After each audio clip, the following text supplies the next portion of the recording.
Welcome to yet another fantastic video in which we are going to be talking about some rare and unique guitar gear. I have to say before we begin, I'm so happy that I finally kind of have everything that I need to do proper demonstrations of equipment. I just had to buy all this kind of stuff and organize myself so I can do these things, so I'm happy. And today I'm also happy because I'm going to be showing you a very cool amplifier. It's a uniquely modded JCM 800 50 watt, which says evil here. And it's because this amplifier is evil, it brings out the evil music and the evil emotions, and basically it also comes from an evil place, but it's not Bulgaria. So I need to ease you in on this whole thing. In general, what we do on this channel is we go grab a cup of something, just something, all right? I'm drinking some coffee now in my cup with mushrooms, a shroom cup, that's what we're gonna call it. And just go grab something and spend the next few minutes with a guy who's sitting on a ball. And most people know that it's not my ball. My balls are absolutely fine. I'm sitting on a yoga ball and listen to a guy talking about balls this time. We're gonna be talking about balls because this amplifier has a lot of them. You ready? Let's go. Alright, so I hope you liked the little intro in the beginning. What you need to know about the sounds from the beginning, it's basically this amplifier. No pedals, no nothing, going through the fried power station, going to my DAW, adding an impulse response, and obviously doing some kind of production to make it sound a little bit better. And you would notice that that's a lot of gain for a JCM 800. Okay, so a brief history on this amplifier. This amp was modded by a tech somewhere in Germany, allegedly for Steve Stevens for some European tour.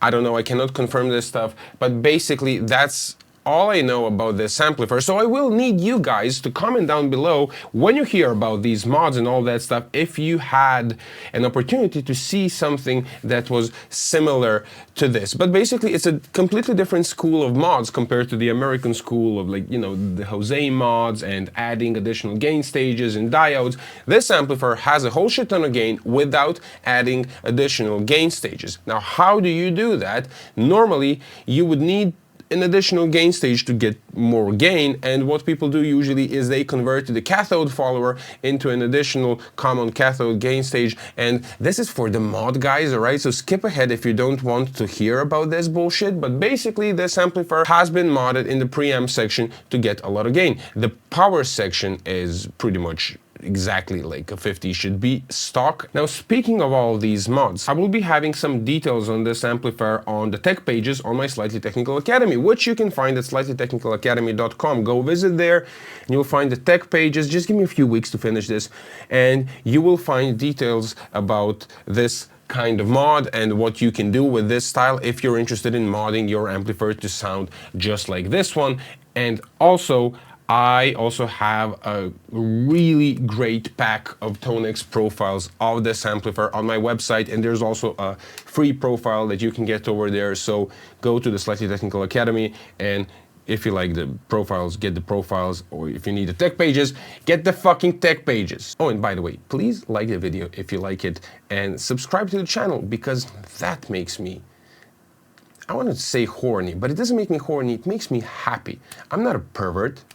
So if I would need to critique this amplifier, what would I say? I would only critique this amplifier for having just too much gain. But that's like really easily fixable, where you would just limit the sweep on the potentiometer without, it can be done in a way so you do not affect the tone of the amp. But basically when you go over 5 on the gain, it can become a little bit unstable and start self-oscillating.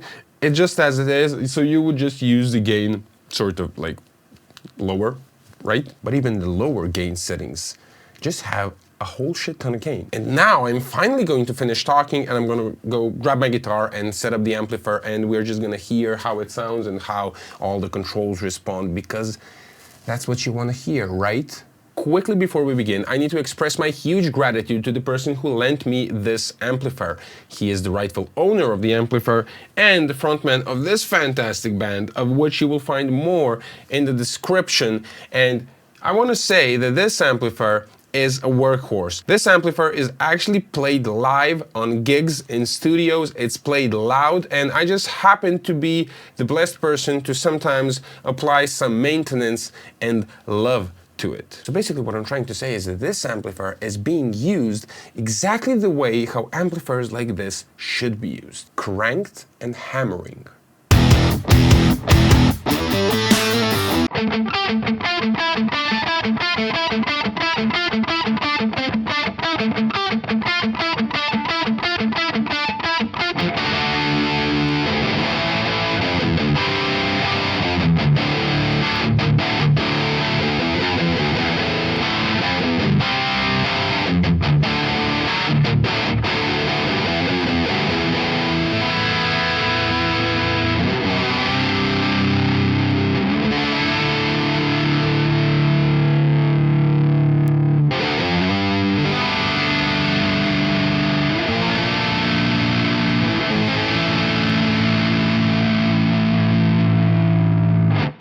Alright, basically this amplifier sounds absolutely amazing.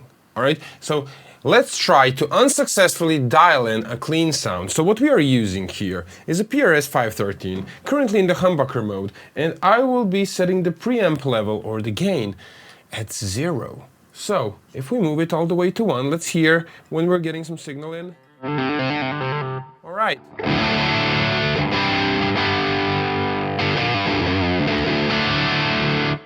So no clean sound present on this amplifier, which is absolutely fine. So if we continue raising the gain, we are sort of increasing the happiness in the room.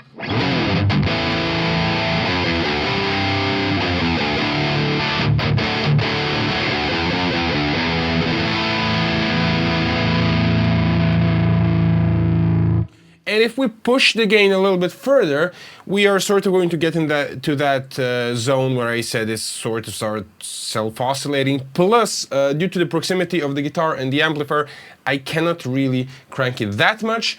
But this is, I would say, the maximum.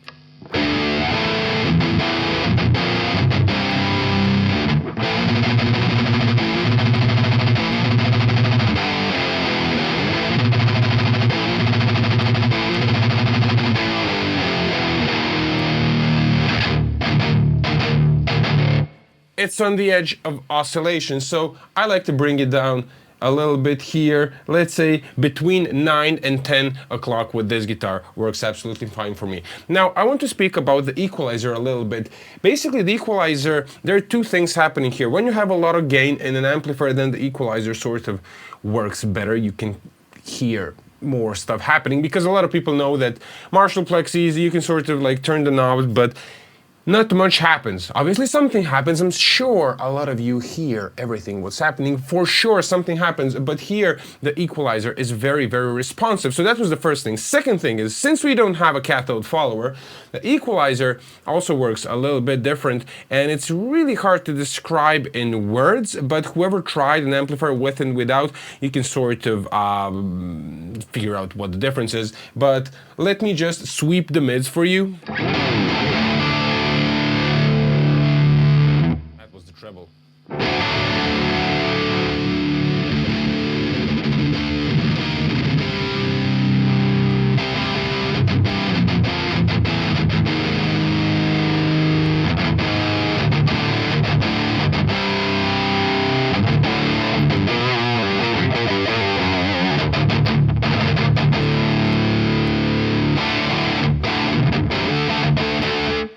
Depends on the cab, obviously, but I like it here. Let's sweep the bass. Man,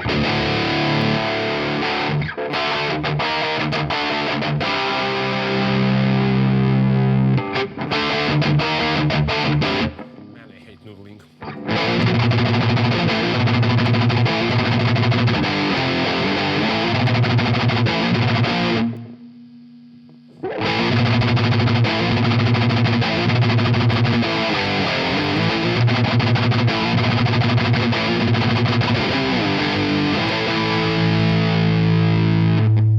Bass on full.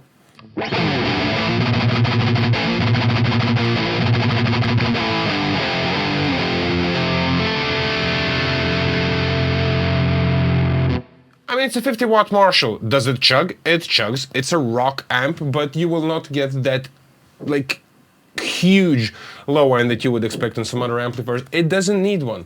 So I like the bass round about here. And with this cab, I think this sounds pretty fucking good.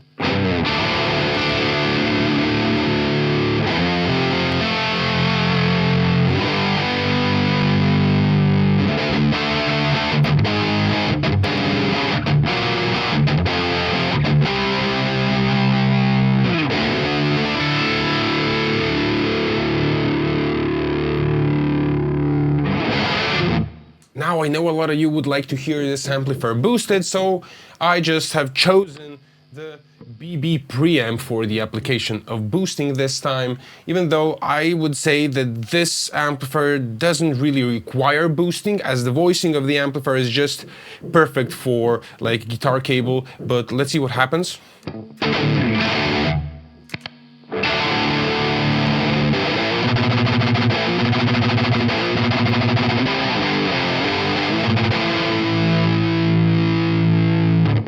Boost off.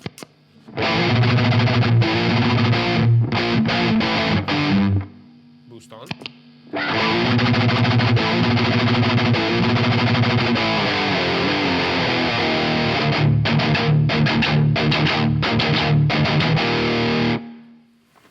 I need to be a little bit further away from the amplifier so it doesn't oscillate, but sounds also good with the boost.